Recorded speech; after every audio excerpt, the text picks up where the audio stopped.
So I don't know when I'm gonna have time to edit the last reaction video. It was 5 hours long, basically. I did put in timestamps, but in that time, a follow-up video has been uploaded, and we're gonna watch it. And let's see if they address the very weird takes on Linnea. I think that was like one of the much more controversial points. If they mention the weird lore that they got wrong, like the Saritsa hunting down the Fae, even though she is a Fae, I really don't know where they got that idea. I don't know. There were so many egregious things in that video, to be honest. Like there was low key like racism, misogyny. Somebody mentioned male centeredness, and I don't like using that term like too loosely, but they weren't making a great case against it in the video. So yeah, but I think honestly though, I do think like the Linnea take was the worst. I think the Linnea take was possibly the worst, and I think that's actually, let's just hope they address that. Follow-up video is probably gonna raise your blood pressure. Oh god. Okay, get some water, get some water.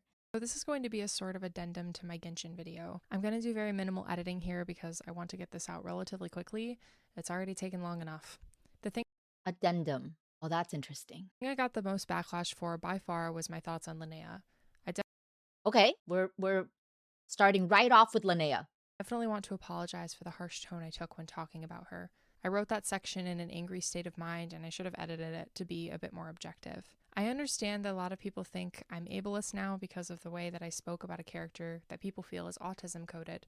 Yes, I know that people on the autism spectrum may have a difficult time picking up on social cues or personal space, and that Linnea struggles with both of these. Yes, I know about special interests and that Linnea's has to do with wildlife. I never meant to diminish people with autism, and if I hurt you with my words, I'm so sorry for that. I just want to put my thoughts into a little bit more context. If I hurt you with my words. Okay. Hmm. First off, I went to school to become a teacher. I have a bachelor's degree in early childhood education, so I'm familiar with different disabilities and what those look like for students. I knew all of this when I wrote the video. Though I'm not Oh my god. Okay. Okay. All right. I'm gonna try to address this as nicely as I can, but there are so many people with a BA in early childhood education who ultimately understand nothing about teaching. And I can see that she's not great at explaining things based on just the last video we watched. I know that there's some exposure in that line of field of study, right, to students with disabilities. However, Linnea is an adult character. And I really get tired of how people seem to think that if they have experience working with like autistic kids, that they somehow understand what autism looks like in an adult. So, unless she's about to say that she wasn't thinking about Linnea like as an adult, although she did call her, I guess that she wasn't thinking of her as an autistic adult, right? I don't know that this is going to be like anything more than a soft defense. not currently a teacher, I work with students at different ability levels regularly at my job. Linnea frustrates me as a representation of the autism spectrum because her portrayal aligns a lot with portrayals of creep or pervert characters in anime. The thing that Curveball. She's going the route of, oh, she is autistic coded, but it's bad representation. Except Linnea's actually honestly pretty good representation. To say that you saw that behavior as creepy is just standing 10 toes down on your initial take, right? Like she's basically saying that this portrayal of autism I find to be creepy. And it's like, but the intention was not for it to be creepy. Here's what I think she's misunderstanding. Often, autistic coded characters are portrayed as creepy intentionally in media, and that is a problem. That is biased representation, prejudiced representation. However, it's very obvious that why on earth would Hoyo and the Genshin dev team release a character making her intentionally creepy, especially in the way that this person read her, right, as a PDF? They wouldn't, right? So if we look objectively at the way she was marketed, the way that she like, just looks adorable, like, in her thing, like, the color scheme and everything, and the liveliness of her trailer. They're trying to show she is cute. They're trying to show that she is a character that you would want to get to know, right? So, the fact that she read this as creepy is still more commentary on how she reads autism in adults than it is on the portrayal of Linnea. I really wish that she would understand that. bothers me especially is the grabby hands that she does in the trailer, which is Yeah, grabby hands, which babies also do. What's wrong with the grabby hands? why I put her on screen with this character from Ace Attorney who is explicitly supposed to be creepy. That's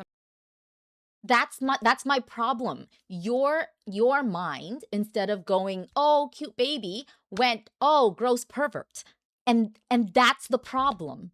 The problem is you associated such behaviors with creepiness. Hoyo is not trying to make her creepy. So, let's take a look ourselves, right? Obviously, he is very creepy, but she doesn't look like that. Her eyes are open. She's not like drooling.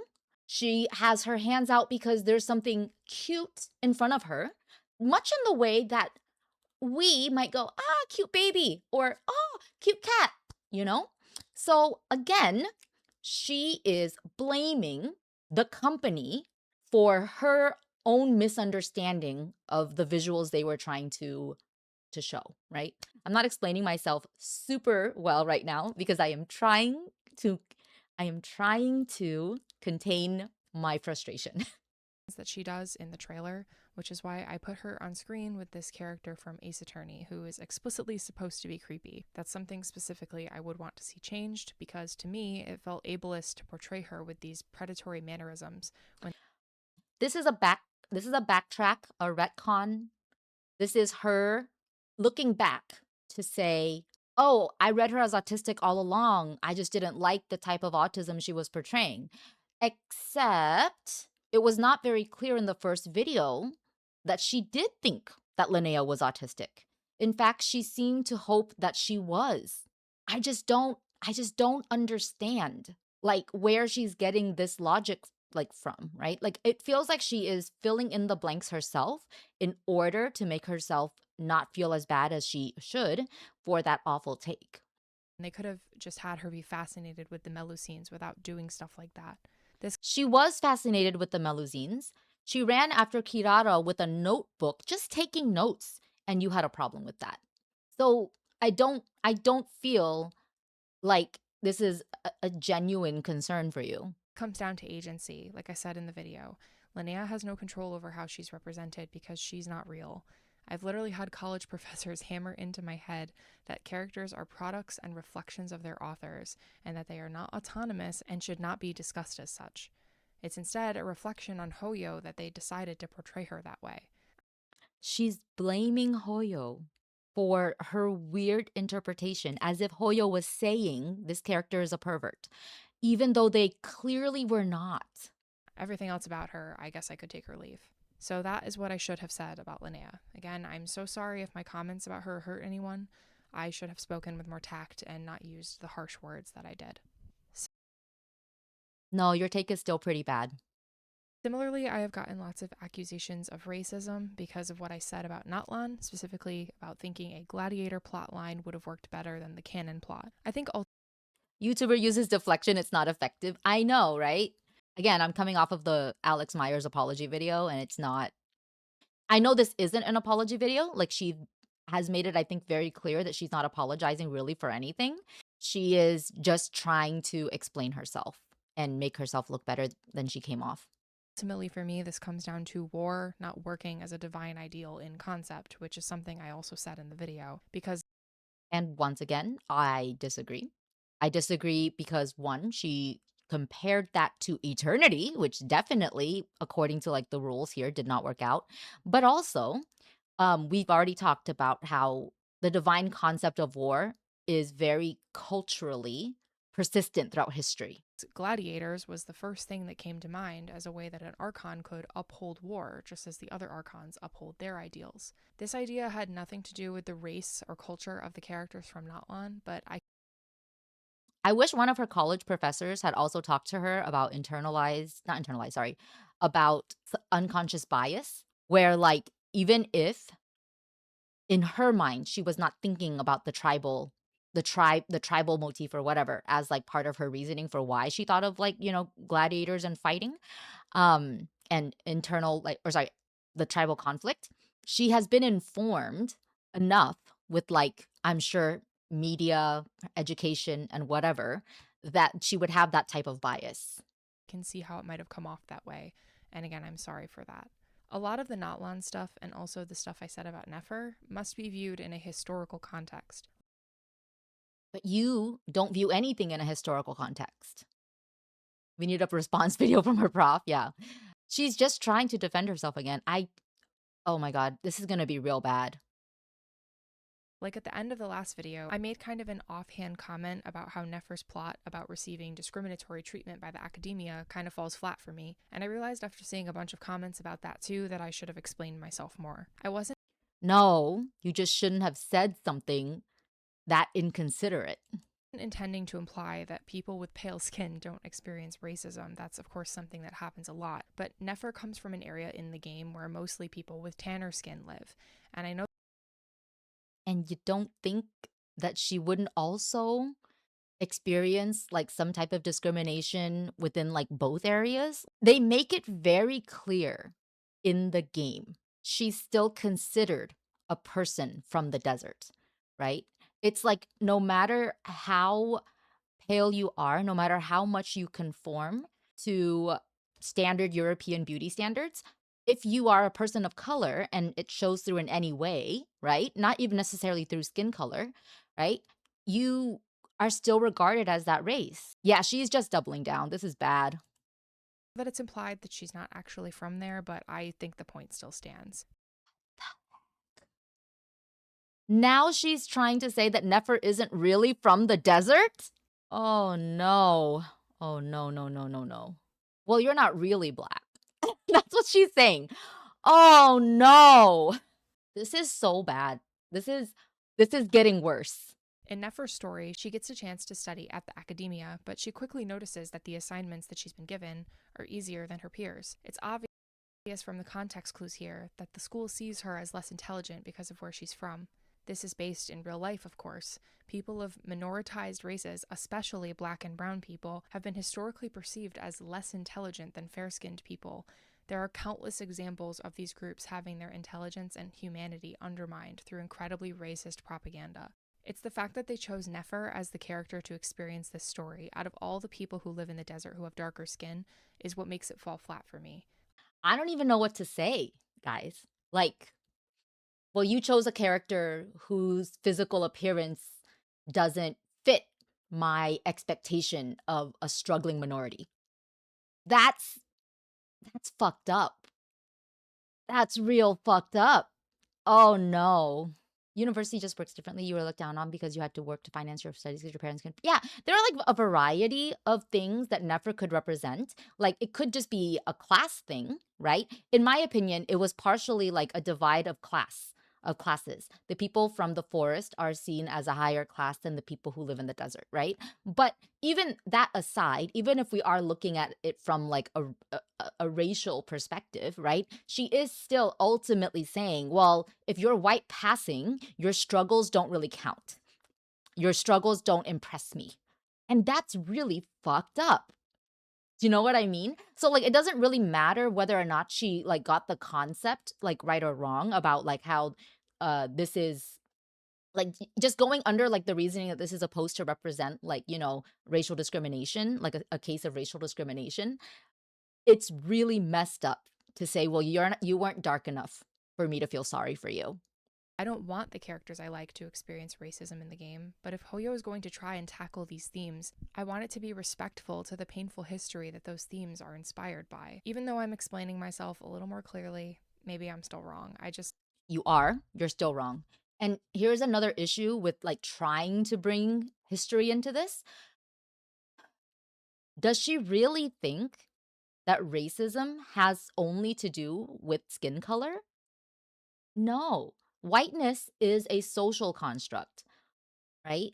Like acceptable forms of whiteness are socially constructed. I don't think it's very hard to remember that in America, where she's from, for a while, the Italians and the Irish were not considered white, right? Even though now we make lots of jokes about how pale Irish people are. That's because whiteness has nothing to do with skin tone, not really. She's so ignorant and she's just doubling down instead of approaching this, you know, with a sense of wanting to learn more, which is really crappy if she wants to be a teacher. Wanted to touch on that to make my thoughts more obvious, which I should have done in the original video. I also want to address my discussion of the fan service in the game. No, I do not hate revealing designs in principle, and it has nothing to do with the fact that I'm not attracted to women. There are plenty of revealing designs that I think are really beautiful and well done, and I myself enjoy dressing in cute little outfits, as you can see by the Sona design that I made that everyone hated. Again, it's partly about agency, like I said earlier. I can choose to represent myself how I want, and this design is actually pretty close to how I dress in real life. But I have also had people coming after me for not taking fan service into account when it comes to the male characters because I didn't mention Lowen. First off, I wrote that video before all of that content came out. I basically only knew what he looked like, and I met him in Varka's quest when I wrote the script, and he had like 3 lines in that quest. Doesn't matter that he had 3 lines. Genshin's writing team is good enough that those 3 lines revealed a lot about his character. The context in which you meet him, he is picking fights with ruin guards. The video took a long time to edit, so I couldn't keep up with all of the current content, but I also think it's important to give some more attention to the fan servicey elements of the male characters. Lowen enjoys combat and makes these crazy facial expressions when he fights. A lot of Flynn's dialogue could be interpreted as flirtatious, and even if it's not, his gentlemanly personality is fan servicey too. Linny wears garters and Yes. tights and stuff, and he also gives the traveler a rainbow rose. Goro is a dog boy with a crop top. You can see how it's usually something different with each character, but with the women, I feel like it's always the same and very surface level. One, there are multiple, like there's so many, like you're already saying that there are so many women characters like in the game, right? But also, like I do think that every female character, like that there's bound to be some overlap. I mean, sorry, I didn't finish my thought there. But I also think that there is a lot of thought put into the women in the game, that there is, even though there is some overlap, there is enough variation between them that none of them is a repeat of another character. I would not say that the way that Sitlali's like adoration of the traveler is portrayed in the same way as Ayaka. They all have unique character traits. They also have unique struggles. And I just don't understand how unfair she is to the way these female characters are written. And I can't help but think that a large part of it is just because she only sees them, right, through this weird male-centered lens herself. Did she not see the special like short that they made for an Ayaka rerun in which they show how she gets her vision and like her real struggle is proving herself in this position that she's found herself in? Like she has a rich personal life that isn't involved only with the traveler. All of the characters do. Um If I remember, there was a line in Nefer's story quest where her village gets destroyed that Nefer is quite fair for that part of the desert, but it was like it's not common to see. Yeah, like they say that she is like fair, and that's why they take her, right? But that doesn't mean that she's not from the desert anymore, right? And so it's like, sure, if you take the palest black child, it doesn't mean they're still not black, right? They would still face like a degree of discrimination because people know where they come from, right? It's like how people from like the slums or the ghettos, when they move into like, you know, more posh or whatever areas, people still look at them with disdain, right? Historically, not saying like they do now, like in all cases, but historically, right? And I think that's what Nefer's story was trying to portray. It's just really wrong, I think, to say, oh, she's too pale for me to feel sorry for her. to a character who is coded as being from a minority race. It's just fucked up. For Lolly, it feels like she is happy to have someone who is yeah, no, honestly, she's just happy to have another old friend. She's basically like, "Oh my god, another like grandpa grandma," right? For Ayaka, I really think if you play as Lumine, and this is another thing I saw in another video that said like this girl just needs to play as Lumine. I don't know if she does or not, but like yeah, there's a different perspective when you play as Lumine. One thing I really like about when you play as Lumine versus when you play as Ether with Ayaka is that it doesn't even have to be red romantic. It's just that Ayaka has finally made a friend that she can talk to because everyone around her is always so careful due to her like princess position that she can't really get that close to very many people, right? And so this is one of her first female friends. You can see that she has a hard time making female friends. If you play as Lumine, I feel like it does have an effect on your experience, right? Michael Jackson is still black. Yeah. Although I'm not really sure that I want to like, be she doesn't have any people that don't look up to her because of a higher class. Yeah. She has bare legs, therefore she's fan service. She's a tsundere, therefore she's fan service. I don't mind if a character is fan servicey in principle. I actually said in the video that I wished Escoffier was more like Lowen in terms of presentation because I thought that would have been more interesting. But it gets boring to see it happen to every new character that they release. It seems like they're more concerned lately with finding What is fan servicey about Linnea? Her most her most similarly designed character was mentioned as like Charlotte, right? And I find like I don't think anybody finds Charlotte like as particularly fan servicey, right? Like what is fan servicey about Linnea or like I don't understand. She makes these really broad generalizations and they're very often wrong. They said the legs are fan service, like bare legs. Bare legs are fan service. not so subtle ways to show more and more skin rather than what would look most interesting or best communicate who the character is. For all that I do think she should probably be in more than an apron, I think that Escoffier's personality and who she is and her work are all embodied in her design. All of it. She's very clearly a tough and scary chef. I don't want to be nitpicky about her explanations, but they are just so poor. Or instead, they do what they did to Seat Lally recently and just reduce her to a childish simp who gets jealous when the traveler hangs out with other people. If that's your thing, that's completely fine. We don't have to agree on this. I just find it frustrating knowing that Hoyo can write very interesting characters but decides that writing stuff like this is more important. I don't necessarily I'm not going to completely disagree with that one because I don't necessarily like how it can come off when they write Sitlali this way, but I will give grace to an alternate interpretation of how Sitlali is being written as she's afraid her friend is being taken away. Do you know what I mean? Sometimes when you only have one best friend, it can feel like when they spend time with others that they're being taken away from you. And in Sitlali's case, it's been a very long time since she's had such a good friend. So to some degree, if you don't read it romantically, which you do have a choice. None of the ships in this game are really canon, except for Alice and what's his name? Kleiner? Except for Alice and her husband. That's canon. But yeah, like she got upset about one character and then decided every character was like that. And I don't think that's true. It was a bit much at the start of the event quest with how she reacted. It was also fun because I know she just hates to not know something. Yeah, some people are also just nosy. I didn't think it was misogynistic to point out that the women in the game are treated differently than the men. This is so dumb. This is so dumb. Men who have explicit romantic scenes with the traveler. Linny and Toma if you squint. How is she forgetting Shao? How is she forgetting Wanderer? And all the animal boys who rescue the traveler, to be honest. The Princess Carrie.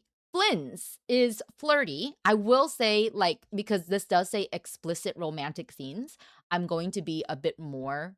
I'll give her the grace of maybe to her that wasn't like quite enough for it to be explicit, sure. But Shao and Wanderer are incredibly romantic with the traveler. Shao writes a letter every year to the traveler that gets more and more romantic with each year. Toma, if you squint, is ridiculous. It's really obvious with Toma's entire hangout quest. They're heavily romantically coded, right? She has characters who I wouldn't even agree with. I don't Noelle, sure, I'll give you that. Sitlali with the new whatever. Mizuki? I don't think Mizuki was actually really romantic with the Traveler.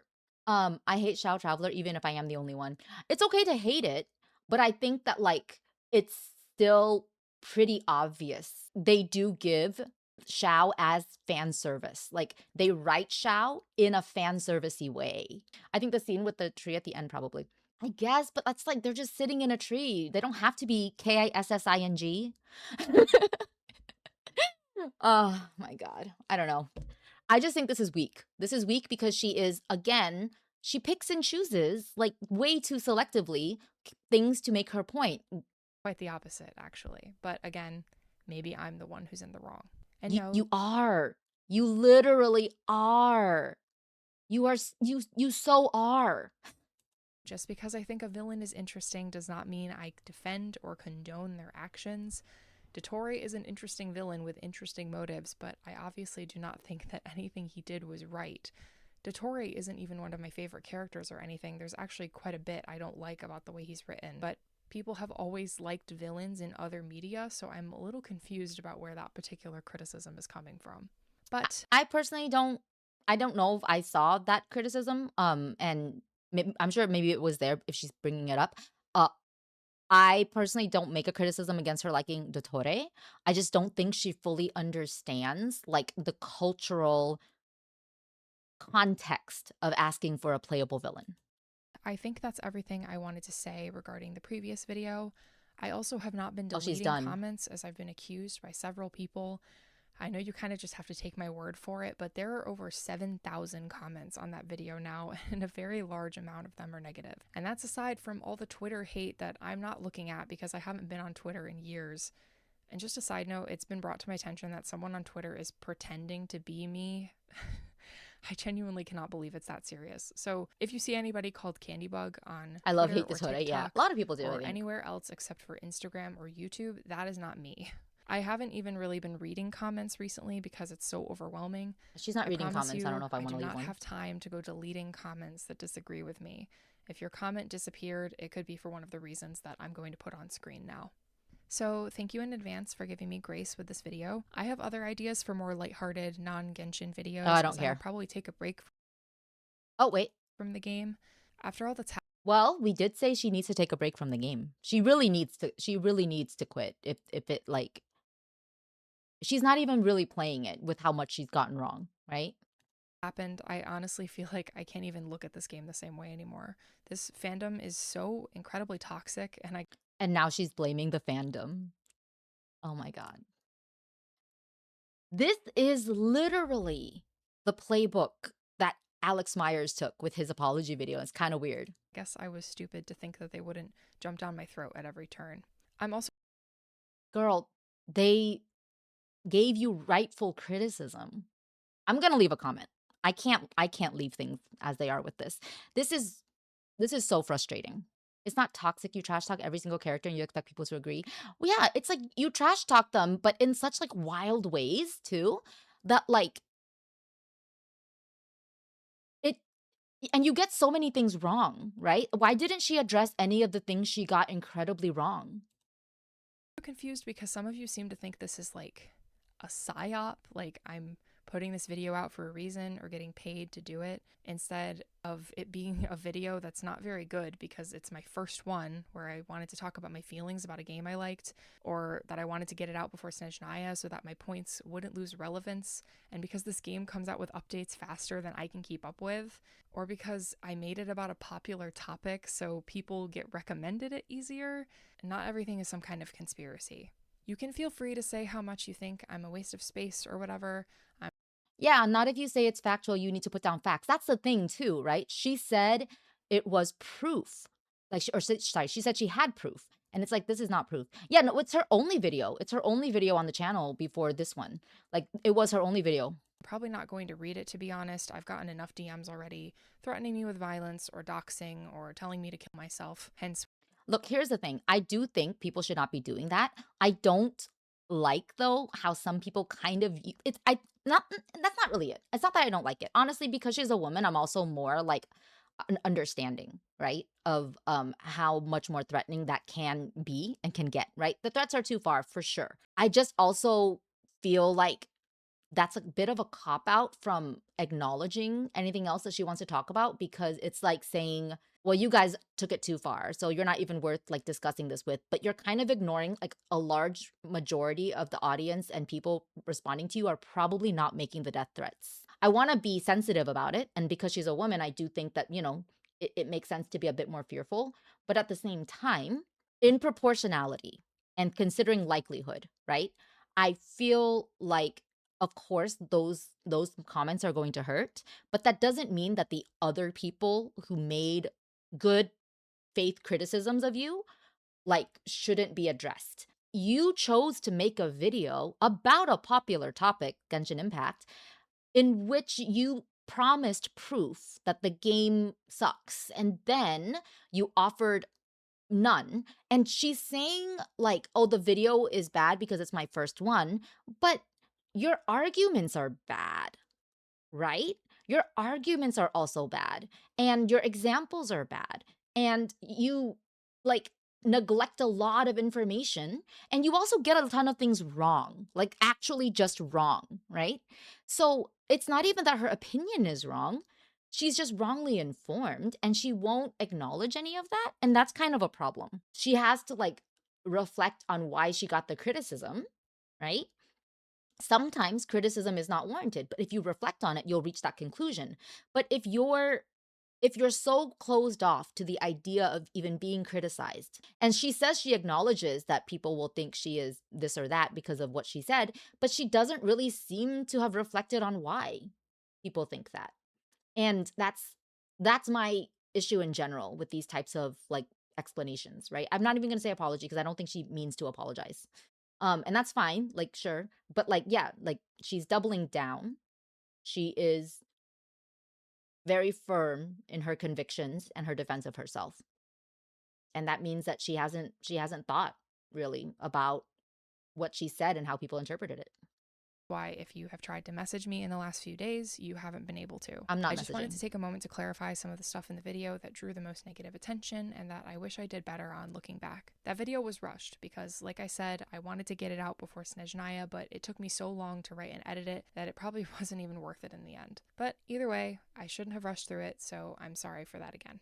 I don't know if it will help to make this, but I guess the least I can do is try and amend some things. Thank you again if you've said anything nice or if you've been constructive with your criticism. And I'm sorry my first ever video had to go this way. I'm sorry if your nice comment got buried by all of the negativity. Maybe I'll see you soon for a different topic, but I'm honestly not sure after the way this went. Bye. I don't know, that last bit felt a bit like a guilt trip too, not gonna lie. I don't know, like, I mean, she seems to be a person, though, that does react emotionally, right? And so maybe, like, that's why that's in there, and it's not really like an attempt to be manipulative or anything, but it does rub me the wrong way. I just wish she would reflect a little bit more and not take the responses so personally. And some people definitely are rude and trying to make it personal, but a lot of the criticisms were made for a reason, right? And I just don't think it's wise in general to neglect, right? You feel the same guilt trip? Yeah, the feeling is not good. Career ended at debut, predatory manners, she just found a Melazine cute. Baby, you are reaching. Yeah. I'm sorry the entire community corrected me, but here's why I'm not wrong. Kind of, yeah. Lowen canonically spikes people's drinks. He does. She wants to talk about Linnea like she's a problematic character, but Lowen is literally out here spiking people's drinks. The concept of having a bachelor's in education but refusing to learn, that is honestly very upsetting to me as a teacher. I have black friends, so I can't be racist argument in return to their ableism. A bit, yeah. I have autistic students, so I can't be autistic is not the take that you think it is. Or sorry, not autistic. I can't be racist. I can't be ableist. Oh my god, I'm sorry. That was a weird miswording, sorry. I like this comment, actually. This one seems like it's trying very hard to be constructive. The idea you had for that kind of video wasn't bad in itself. True, you can have critical videos, but you really, really have to know what you're talking about. You can't just say, I'm not a lore player, and then not only make points that are already explained by the lore and also misinterpret it. You don't deserve the threats, hateful comments, etc., but you honestly have to expect harshness in a community like this, especially if, again, you don't know what you're actually talking about. Good luck on your future videos, but please be mindful of your audience. Yeah, that's the thing. I think if you really don't know what you're talking about, I don't understand why you would criticize things like this, right? Why you be so bold? One thing about Jet, she only has romantic subtext if you pick Lumine. She doesn't act that way. Sorry, she doesn't treat Ether like that. Oh, then is she an actual Lumine player? Yes, this comment, very important. Just because you study to be a teacher doesn't mean you are an autism specialist. Like, there's different levels and types. I'm not trying to be harsh or hateful, but please check your information before saying I have a bachelor's degree, so inherently I'm right. Also, a bachelor's degree is not worth much these days. Maybe I'm the one who's in the wrong. If you're trying to make it seem like people are crazy for calling you out and guilting them by putting yourself down, then this is really no apology at all. I don't think it was meant to be an apology, to be fair. Obviously, nobody deserves death threats, but you're still subtly doubling down with the comments still on. Now those DMs are diabolical, it's not that serious. I do think the DMs are obviously crazy, right? I just don't want them to be used as like a cop out for further discussion of this. Because if you are going to just go, "Oh, we shouldn't criticize her at all because she's getting death threats." I don't think that that's how that works, you know? Like, I just don't think that's the right approach. That's where we're at. I don't think she's probably going to make another video regarding this. So I think that ends our journey with this particular creator. I didn't think that this follow-up was gonna be like a doubling down.